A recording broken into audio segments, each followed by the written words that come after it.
1 in 5 Americans, Morning, guys. 49.7 million people are living with a disability. In Louisiana households, 23.2% of children have at least one special health care need.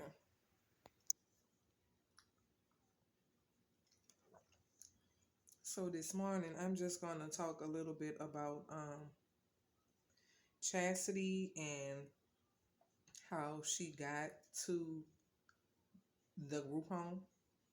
So, as you know, if you've been keeping up with my posts or my videos, Chasity was in a group home for a couple of years. It started when I was looking for assistance with her. I want to say it started when she started going through puberty because her behavior drastically changed, guys.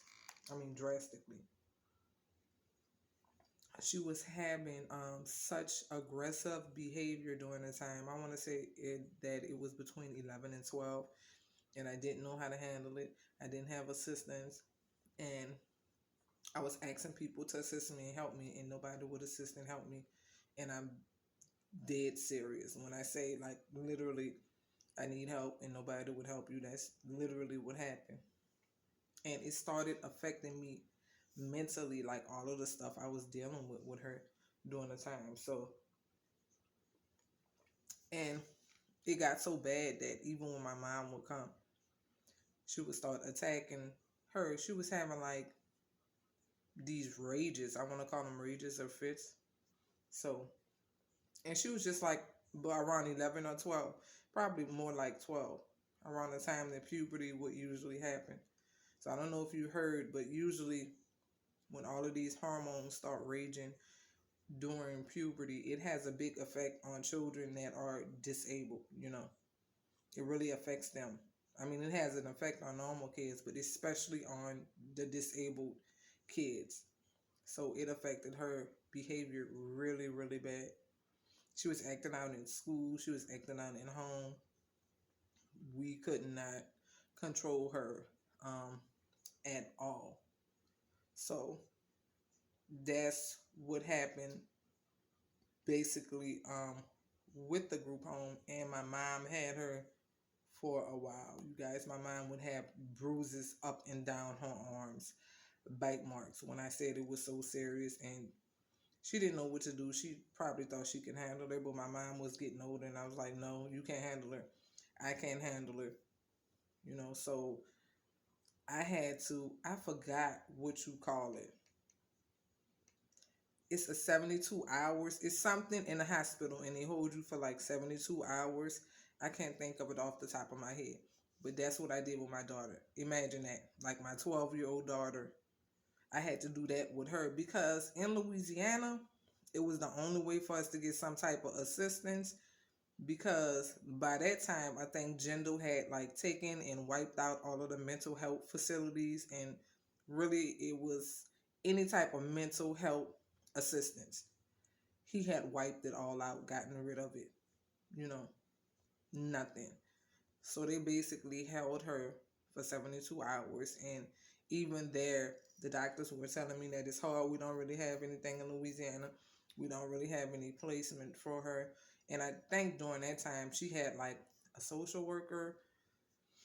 So I reached out to the social worker and I was like, listen, this is what I need from you. I need you to find somewhere to place my daughter right now because, she needs to be somewhere where they could work on her behavior because at this time, we can't handle her. I can't handle her because I had just went through my own mental health crisis. My mom couldn't handle her because she was getting way too aggressive. So I think the lady that was her social worker at her time finally had her place, but it was like an hour away. You guys, I can't even remember where it was at, but it was like some country part in Louisiana. I think it was northern Louisiana.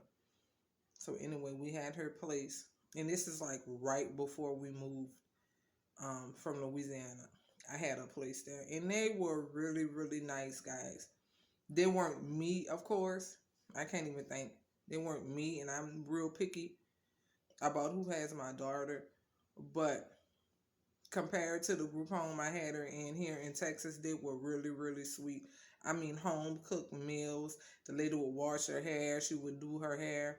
She actually got better there, but the issue was she was too far away from us when we moved to Texas.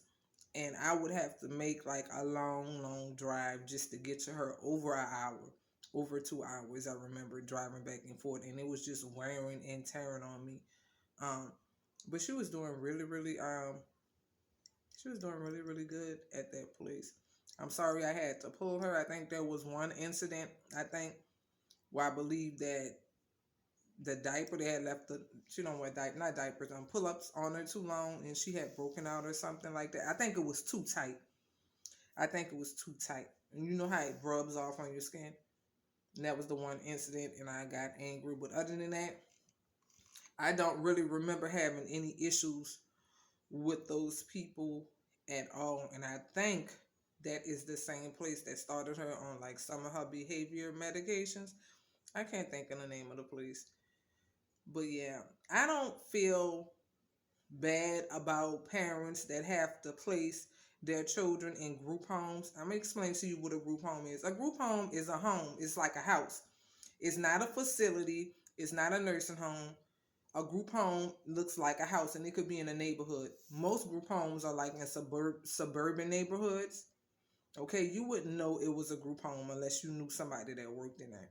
And it usually has between 4 and 6 bedrooms, I believe. And they either have their own bedroom or they share. They have a roommate. I think Chasity had a roommate. Yeah, she had a little girl that was like around her age and on her level. So she had a roommate, and they would cook, y'all. They were straight up Louisiana country, so they would cook meals for her. And my daughter is greedy; she would eat and stuff. So yeah, um, like I was saying, I don't feel any type of way about parents that have disabled kids and have to end up placing them in a group home, because sometimes you don't have any other option, especially me being as a single mom, and I didn't have like um, a lot of help. I didn't really have a team built up around me or any backup.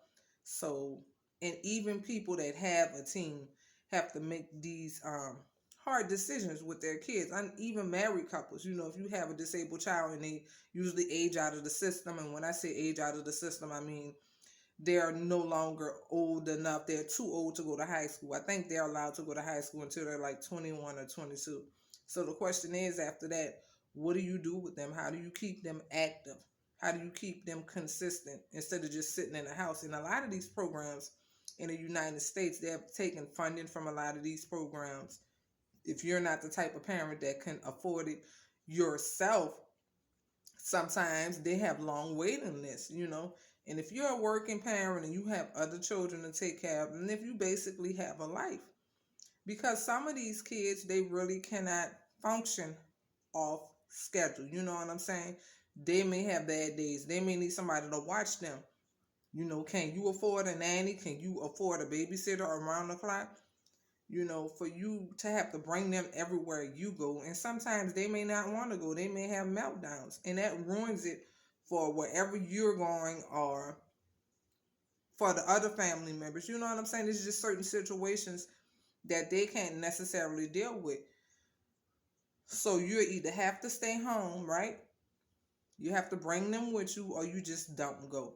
So it's just certain situations that life throws at you that may require them to have placement in a group home sometimes. And it may be better for them because at a group home, it keeps them on a schedule. They go to school. They have like certain recreations for them to do. They usually have outings and stuff. So she's no longer at the group home because I placed her in one closer to Texas, and I did not